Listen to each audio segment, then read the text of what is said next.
വിശപ്പ് ഒരു പ്രശ്നമാണോ? പ്രശ്നമാണെന്നാണ് എല്ലാ പഠനങ്ങളും പറയുന്നത്. വേൾഡ് ഹെൽത്ത് ഓർഗനൈസേഷൻ്റെ പഠനമനുസരിച്ച് എല്ലാ വർഷവും 70 ലക്ഷം മുതൽ 80 ലക്ഷം വരെ ജനങ്ങൾ ഒരു വർഷത്തിൽ വിശപ്പ് മൂലം ജീവിക്കേണ്ട അവസ്ഥയിലാണ് ഈ ഭൂമിയിൽ.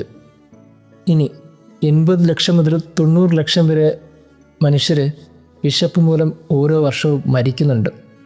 ഇത് കൊറോണയിലും മരിച്ചില്ലേ കുറേ മനുഷ്യർ? അതിനേക്കാളൊക്കെ അധികമാണ്.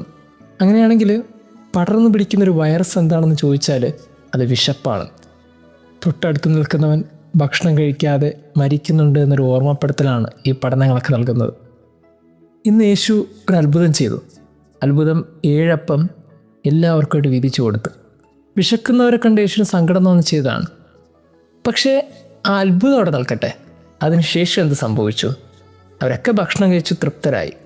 ശേഷിച്ചൊന്ന് 7 കുട്ടം നിറയെ അവർ ശേഖരിച്ചു. വിളമ്പാൻ പറഞ്ഞത് കർത്താവ് തന്നെയല്ലേ? അവരെ എങ്ങനെ ഇരുത്തണമെന്ന് പറഞ്ഞത് കർത്താവല്ലേ? ആ ഇരുത്തി അവരെ വിളമ്പിയതിന് ശേഷം അത് ശേഖരിക്കാൻ പറഞ്ഞതും കർത്താവാണ്. അവർ ഭക്ഷിച്ചവർ 4000 പേരുണ്ടായിരുന്നെന്നാണ് കണക്ക്. ആ കണക്കനുസരിച്ച് എല്ലാം ചെയ്തതിന് ശേഷം ബാക്കി വന്ന 7 കുട്ടം നിറയെ അവർ ശേഖരിച്ചു വെച്ചു. എന്തിനാണെന്നറിയോ? ഇനിയും കഴിക്കാൻ, ഇനിയും വിശക്കുമ്പോൾ അത് മറ്റുള്ളവർക്ക് കൊടുക്കാൻ. നമ്മൾ ഓരോരുത്തരും ചിന്തിക്കേണ്ട ക്രിസ്തുവിൻ്റെ മൂല്യമുള്ള ഒരു ഹ്യൂമനിസ്റ്റിക് അപ്രോച്ച് ഇതാണ്. വിശക്കുന്നവനെ മുമ്പിൽ ഭക്ഷണം കൊടുക്കുന്നത് മാത്രമല്ല, വിശക്കുന്നതിന് വേണ്ടി ശേഖരിച്ച് വെക്കുകയൂടെ ചെയ്യേണ്ടത്. നമ്മൾ കളയുന്ന ഭക്ഷണം മറ്റുള്ളവൻ്റെ ഒരു ദിവസത്തെ ജീവിതമാണ്, മറ്റുള്ളവൻ്റെ ശ്വാസമാണ്. അങ്ങനെ ഓരോ നിമിഷവും ഭക്ഷണത്തെ കുറച്ചും കൂടി ഗൗരവത്തോടെ കാണണമെന്നും ആ ഭക്ഷണത്തിൽ കുറച്ചും കൂടി ആദരവ് കാണിക്കണമെന്നൊക്കെ ദ ഗോസ്പൽ നമ്മൾ എത്ര മനോഹരമായിട്ടാണ് പഠിപ്പിച്ചു പോകുന്നത്.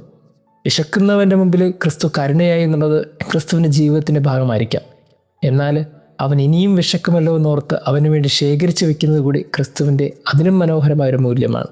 അങ്ങനെയാണെങ്കിൽ നമ്മൾ ഓരോരുത്തരും ചിന്തിക്കേണ്ട കാര്യം നീട്ടിയ കരങ്ങൾക്ക് നൽകിയ ദാനം മാത്രമല്ല, നീട്ടാത്ത കരങ്ങൾക്ക് വേണ്ടി കരുതി വയ്ക്കുന്ന എന്തും അത് ഏറ്റവും മനോഹരമായ സ്നേഹം തന്നെയാണ്.